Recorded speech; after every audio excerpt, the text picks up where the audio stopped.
ఎన్టీఆర్ దివంగత నేత మాజీ సీఎం వైఎస్ రాజశేఖర్ రెడ్డి పేదల అభ్యున్నతి కోసం పాటుపడ్డారని వైఎస్ఆర్సీపీ విజయవాడ లోక్సభ సమన్వయకర్త కేశినేని నాని గుర్తు చేశారు. ఎన్టీఆర్ వైఎస్ఆర్ బాటలో సీఎం వైఎస్ జగన్మోహన్ రెడ్డి నడుస్తున్నారని కొనియాడారు. తలకిందులుగా తపస్సు చేసినా చంద్రబాబు అధికారంలోకి రాడన్నారు. కేవలం తన కొడుకును సీఎం చేయాలన్నదే చంద్రబాబు ఆలోచన అన్నారు. ఎన్టీఆర్ వర్ధంతి సందర్భంగా ఆయన విగ్రహానికి పూలమాలలు వేసి నివాళులర్పించారు. ఎంపీ కేశినేని నాని, పలువురు వైఎస్ఆర్సీపీ నేతలు.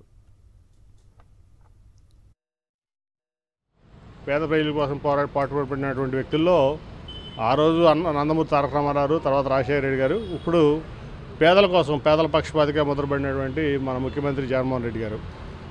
వాళ్ళిద్దరి బాటలో ఈయన నడుస్తూ వాళ్ళిద్దరికంటే గొప్ప పేరు తెచ్చుకుంటున్నటువంటి వ్యక్తి పేదల పక్షాన నిలబడి, అట్లాగే మధ్యతరగతి, దిగువ మధ్యతరగతి, పేద నిరుపేద వర్గాల కోసం ఆయన పడుతున్నటువంటి తపన మనం చూస్తున్నాం. ఈ రాష్ట్రం బాగుండాలని, దానికోసం జగన్మోహన్ రెడ్డి గారు పడుతున్నటువంటి తపన, కృషిని మనందరం కూడా సమర్థించాలని, బలపరచాలని కూడా ఈ సందర్భంగా తెలియజేసుకుంటూ, చంద్రబాబు నాయుడు గారిని పట్టించుకునేది ఎవరండి? ఆయన తలకిందుగా తపస్సు చేసిన అధికారంలో రావట్లేదు. ఆయన 2014లో గెలిచిన తర్వాత ఏదో అద్భుతాలు సృష్టిస్తాడని మేము అందరం కూడా భావించాం. ఆయన 2014లో గెలిచిన తర్వాత కేవలం కొడుకు కోసం, కొడుకు అధికారంలో ఉండడం కోసం, కొడుకుని అధికారంలో ముఖ్యమంత్రి చేయడం కోసం ఆయన కష్టపడుతున్నారు తప్ప ఆయన నిజంగా కూడా ఈ రాష్ట్రం పట్ల చిత్తశుద్ధి లేదు ఆయనకి. అది 2014 నుంచి 2019 వరకు ప్రజలందరూ అర్థం చేసుకున్నారు. ఇప్పుడైనా కొడుకును ముఖ్యమంత్రి చేయాలని తపన తప్ప ఆయనకు రెండో ఆలోచన లేదు.